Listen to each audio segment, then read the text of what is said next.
I've been pretty lucky just because I was with ESPN for so long, and that's the network that's another story that, after I was the live announcer for Supercross for however many years, I was paying my dues. Finally, I was like asking around, who's the boss? Who makes the decisions for television? I love this. I love that Jamie is like this. Like, I mean, and when you see Jamie, if she's got like the ponytail, right? The beautiful smile, but like, don't mess with her, which I'm going to bring up a really fun Jamie little story here in a little bit that I witnessed. That is one of the most awesome kick butt stories ever. Well, I'm competitive, but I'm also just true to myself, for better or worse. It hasn't gotten me in trouble yet. I love it. The older I get, I think that the more vocal that I will be. But yes, so I found out who the boss was, and I picked up the phone one day, and I was like, just give me 10 minutes. I literally sold myself to a man named Rich Feinberg. He's in charge of IMS Productions. Yeah. He was top boss at ESPN and motorsports programming for so long.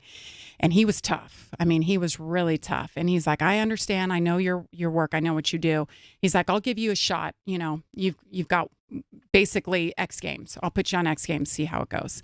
And I said, I promise I won't let you down. So X Games, and that went into 14 years as my boss until our contract ended with NASCAR. So he brought me into IndyCar, brought me into NASCAR. And I was going to ask how you migrated from being in the X Games and in the whole two-wheel world into... Yeah, and I've always been so focused. I love Supercross, so I stay authentic to that and don't think outside. And all of a sudden, I'm like, gosh, IndyCar's pretty cool. And then ESPN, hey, what do you think of IndyCar? I'm like, well, it's 2 wheels versus 4. I could figure it out. And then when I knew they were getting the contract back in 2007 with NASCAR, I thought, I want to get NASCAR. Like, to get to do that before I'm 30 would be cool in some capacity, right? So I was at an X Games, and I went up to the bosses right when the show ended. I love it. I love how she just goes up to the bosses. Who's in charge?